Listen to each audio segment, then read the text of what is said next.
Now hiring. Urgently seeking one temporary chef willing to pay top Mora, salary negotiable. Look, Traveler, an urgent hiring notice and they're paying top Mora too! Oh, Paimon likes the sound of that. You're right, it is strange. Do you think something happened to Yenshao? Cause that guy barely lets anyone ever set foot in his kitchen. Doesn't exactly seem like the type to hire help. The notice says interested parties should go upstairs and talk to the innkeeper Huayan. Should we go and see what's up? Yeah, and we can ask about the pay while we're at it.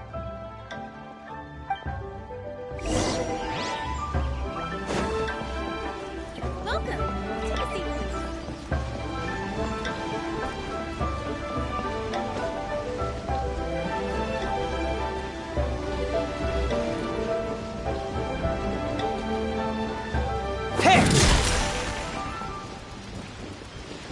Getting here!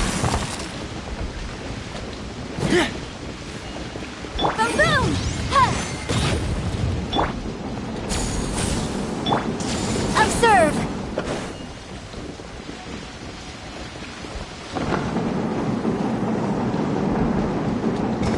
Flags up! And leap!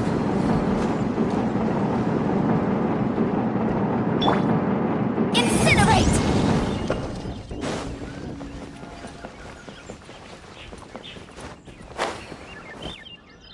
Boss, there's really no need for this. It's just a little burn, that's all. It won't get in the way of my work.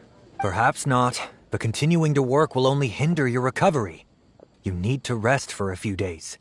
We'll figure something out. Huayan! Yanxiao! Oh?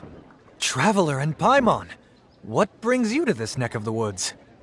And we decided to come check up on Yanxiao. I knew we shouldn't have posted that notice. It's really nothing to worry about. I'm fine. I swear. How kind of you. My thanks to you both. And thanks on Yanxiao's behalf, too. There's nothing to be embarrassed about, Yanxiao. Just tell them what happened. Oh, all right. Well, basically, we had a lot of guests pouring in for the lantern ride. Things got busy, I started rushing, and I ended up accidentally burning my hand while plating a dish. Well, you know what they say. Play with fire long enough and you're bound to get burned.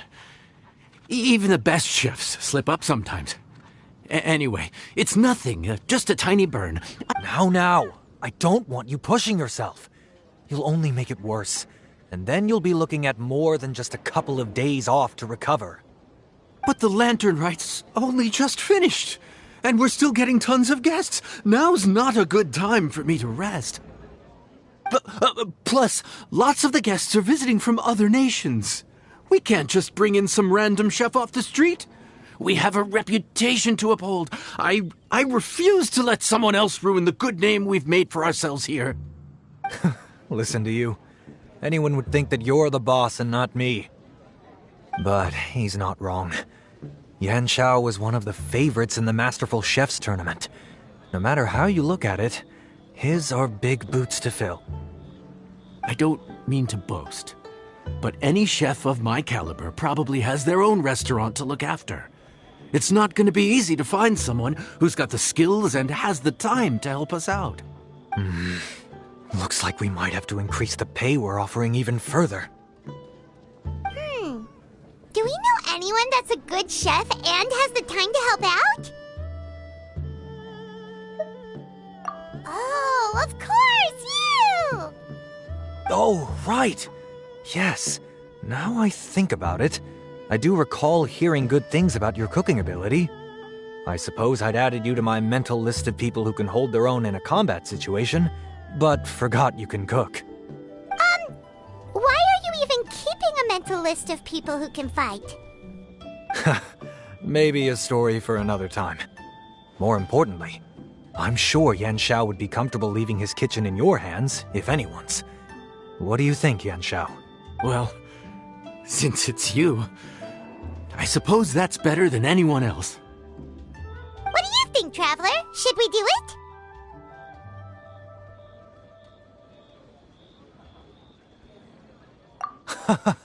I did say that, didn't I?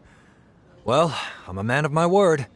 You'll be compensated generously for your work. I should warn you that cooking for customers is quite a different ballgame from cooking for yourself, so I'll stick around the kitchen over the next few days to help smooth things over. Oh, so he's not leaving the kitchen after all? I believe there's some spare kitchenware here at the inn. Boss, would you mind? Of course, of course. I'll take care of it.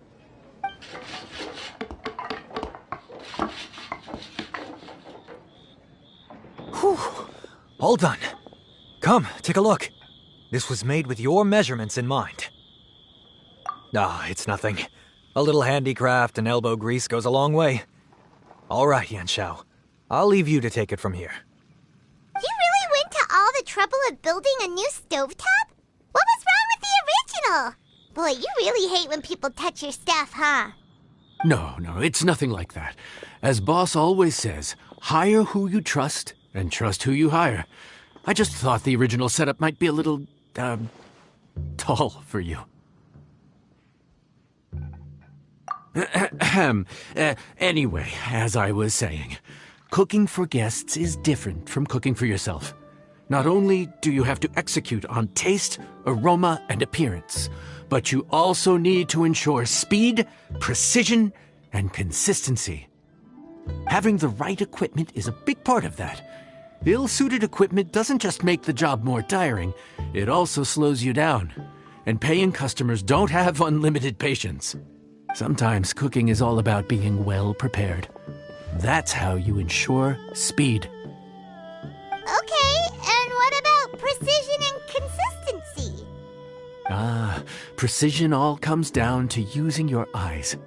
Where to slice into a particular cut of meat, how much oil to use, how to tell when a dish is done cooking. When you cook for yourself, you can always add salt if it's too bland or add water if it's too salty. You can tweak the taste as you go, but in a restaurant, there's not that much room for trial and error. Worst case scenario, Paimon can deal with any subpar dishes by making sure they get properly disposed of. The final thing you have to focus on is consistency. You have to be able to handle the most challenging orders with the same level of technique and skill as the easiest ones. This is particularly important when you have guests from all over, each with their own tastes and preferences. You have to cater to their own dietary needs while also giving them the opportunity to enjoy our local delicacies. This last point is making Paimon's head spin. Don't worry. Matter of fact, someone as well-traveled as you may even have a better handle on it than me once you get started. And of course, I'll be around to help you over the next few days. I don't think we'll have any trouble making all our guests feel right at home.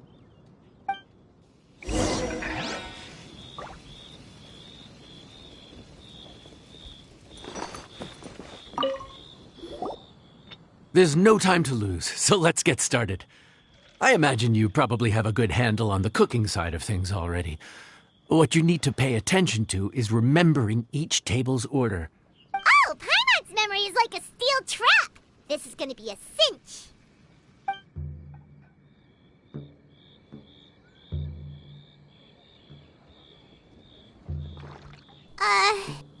Which ticket are we on again?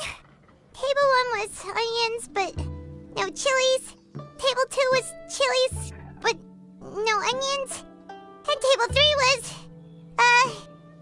table 3? Was Paimon just sleep floating?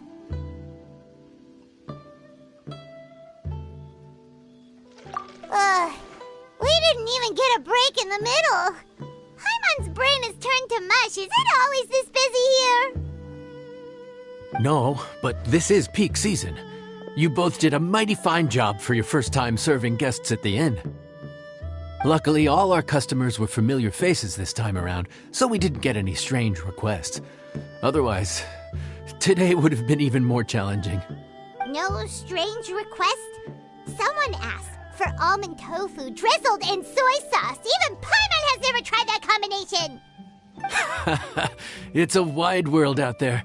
People have all kinds of different tastes. Being able to cater to all is the real essence of Liyue cuisine. Also, the thing about requests is that they're usually very specific. So as long as you do what they asked, you're unlikely to have any issues. What's really tricky is when guests give you free rein to do anything you want. Excuse me. Are you still open by any chance? Huh? Paimon knows that voice. Let's go check it out! What should we do? It doesn't look like anyone's here. If only we'd gotten here a bit sooner. It's all right. If we start building a campfire now, we'll be eating before too long. Right. Besides, if anyone's to blame, it's Linny. So busy being a greedy culture vulture that he lost track of time. Linny, Lynette, Fremine, it is you! Paimon? So, is the Traveler here?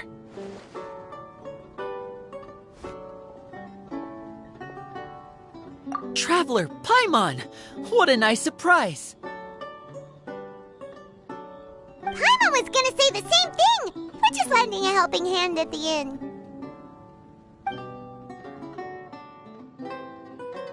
Anyway, so that's how we ended up here. But what about you guys?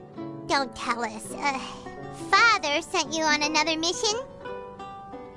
No, quite the opposite, actually. We're in Liyue on vacation, and while we're here, I thought a cultural tour might be in order.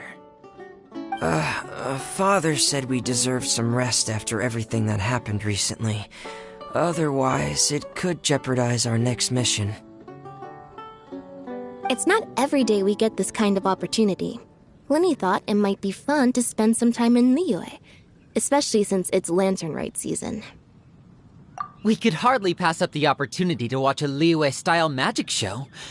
Although, I think they call it conjuring here. In our time here, we've seen conjuring tricks incorporated into a Liyue opera show, and even a wushu dance. It was amazing. So, we decided to stay here for a few more days to see what other forms of inspiration this land might have in store for us. We visited Granny Roshin in Chingsa village not long ago, and today we continued our cultural tour in the area around here. In the end, though, we lost track of time. We haven't even eaten anything yet. And speaking of eating, as you know, seafood is a big part of both Liyue and Fontaine cuisine, but it's cooked very differently here. We simply had to try some local seafood after coming all this way. That's another reason why we decided to extend our trip. Oh, need any recommendations? What have you tried so far? That fish one with the misleading name. Sounds bland, but it's drowning in hot chilies. Oh, you mean blackback perch soup? You're right, the name doesn't give much away. It looked and smelled so appetizing that Lynette took a huge mouthful, blissfully unaware that she was about to set her mouth on fire. She could barely speak for the rest of the day after that. Luckily, that wasn't a huge adjustment for her.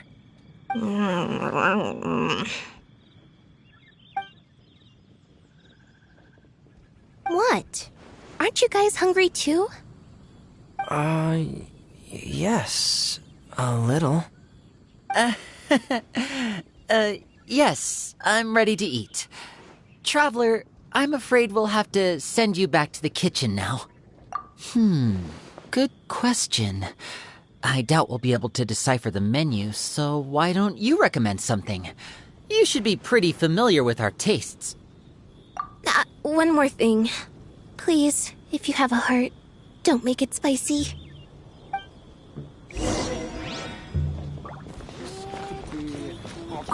I thought the blackback perch stew was... And now that you know it's spicy, you won't be caught off guard, right?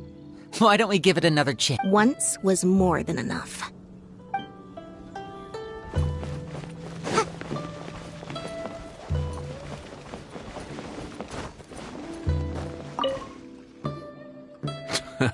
Fontaine, huh? No wonder they can't handle too much spice. Still, if we make the food too bland, there's this crab and shrimp stir-fry I know that could work. It's quite heavily seasoned, but it's a lot milder than it looks. It has a light but really satisfying flavor. Ooh, that sounds perfect! What's it called? Well, this is where it gets interesting. They call it the Palace Jewels. The crab roe is supposed to look like pearls of gold, and the shrimp meat like chunks of jade. Here's the recipe. When you're ready, go ahead and give it a try.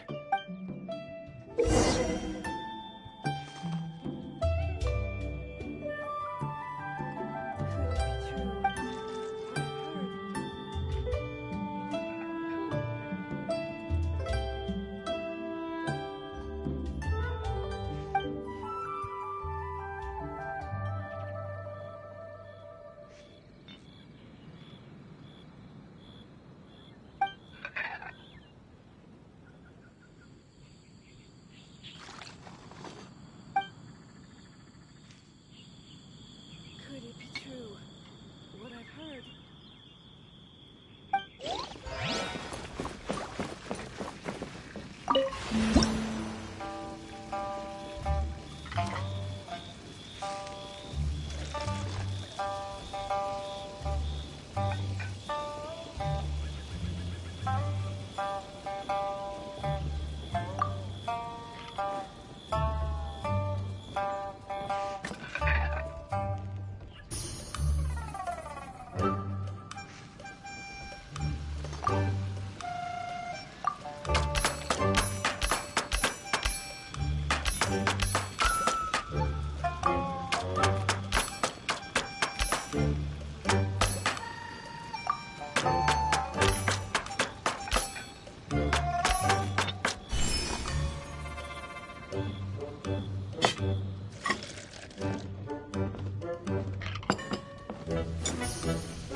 Sorry for the wait. This dish is called the Palace Jewels.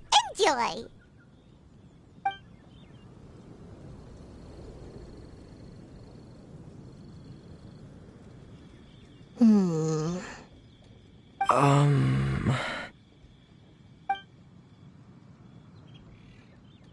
Yes, we meant to say, You two must be tired after a long day of work. Do you want to eat with us? Oh, now that you mention it, Paimon is a little hungry. Well, if you insist, then who are we to refuse? Oh, right, of course. You're still our customers. Why aren't you eating? The sauce looks a little overpowering. According to Liyue custom, it's probably good table manners to let someone else go first.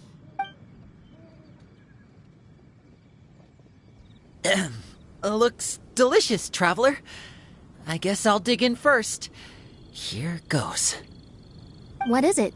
Do you need some water? No. It's delicious. The flavor is so pure. It's drenched in sauce, but somehow it just enhances the natural flavor of the seafood. Try it for yourselves. All right.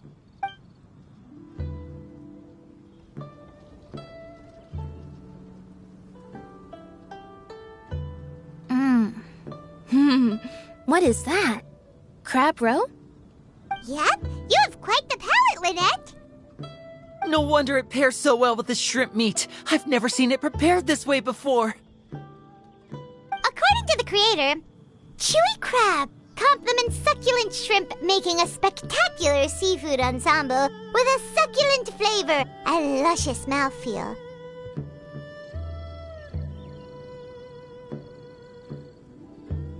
The crab roe glitters like pearls of gold, and the shrimp shines like chunks of jade.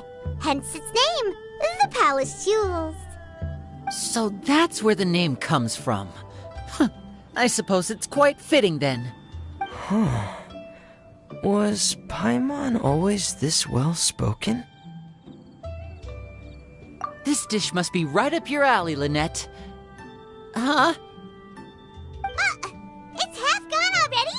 When did that happen? I heard that in Liyue, the biggest compliment you can pay to the chef is to leave a clean plate. It's delicious. Thank you ever so much. Wait, don't fight over it! Hey, leave some for Paimon!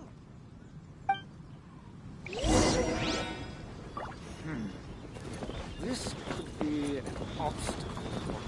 I think I'm finally getting the hang of chopsticks. Yeah.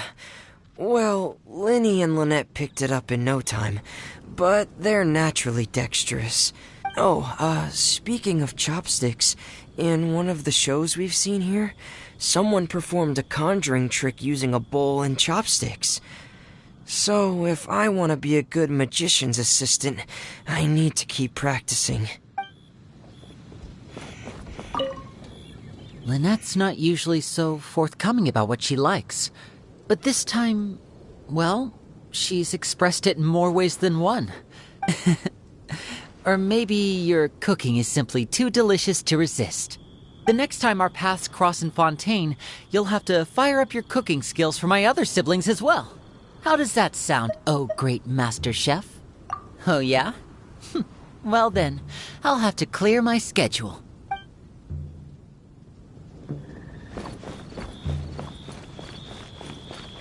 Let me guess where you're from. Calorie surplus detected. Digestion mode engaged. Yeah. Well, Linny and I are usually careful about what we eat, because we have to stay in performance shape. That, plus it's generally bad manners to overindulge at the dinner table. But once in a while, it's nice to treat yourself in the company of family. Besides, if I'd waited until my brothers were finished trying to outpolite each other, the food would have gone cold.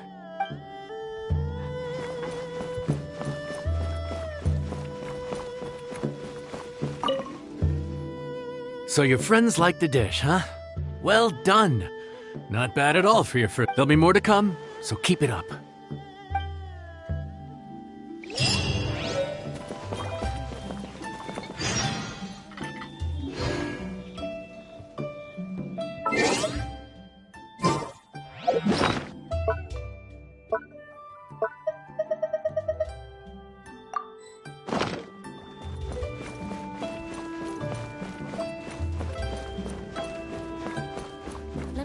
guess where you're